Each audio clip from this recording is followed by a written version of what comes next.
Потребен е нов кривичен законник усогласен со европското законодавство и реформа во правосудството кои се од пресудна важност, а за кои сите политички и судски актери треба да действуваат како еден, порача евроамбасадорот Михалис Рокас на денешната дебата за очекувањето од новите измени на кривичниот законник кои влегоа во собраниска процедура.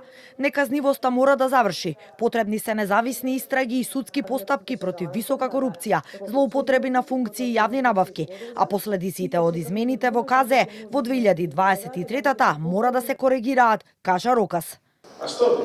Бевме вчуденевидени кога видовме дека покрај штетата што овие измени ја направија, кога лидерите на партија, иако лидерите на партијата рекоа дека тоа е грешка, но толку време помина, речиси 3 години, од тогаш ниту владата, ниту пак парламентот преземаа било какви мерки.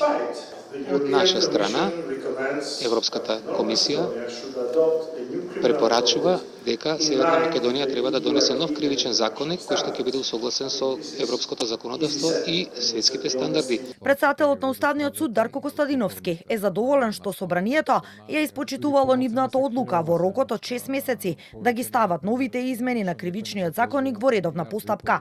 Сега на потек е собранието, а додека новите измени не бидат донесени, Уставен нема да ја коментира нивната содржина, посочи тој. Тој закон направи непоправлива штета на нашиот уставно-правен поредок. Бевме одговорни, им дадовме рок од 6 месеци. Тој рок го продолживме за уште неколку месеци. Конечно, во парламентот стигна, односно, на некој начин парламентот постапи во согласност со нашата одлука. Ние ќе треба да слушнеме експертска, стручна дебата, треба да видиме пратениците дали повторно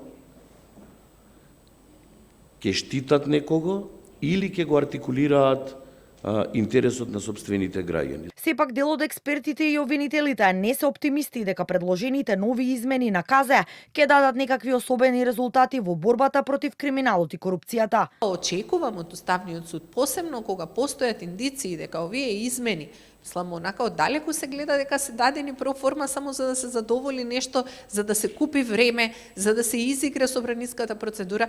Дајте да направиме нешто што би се рекло надвор од оние рамки, outside of the box, за да воспоставиме конечно ред и дисциплина во државата. Универзитетскиот професор Денис Прешова смета дека Уставен требало да оди похрабро и да донесе поништувачка одлука. Уште поспорно според мене дали на вистина овие одредби што сега се предложени се идентични и се позаимени од тоа што дел од поголемиот пакет на овиот кривичен законник.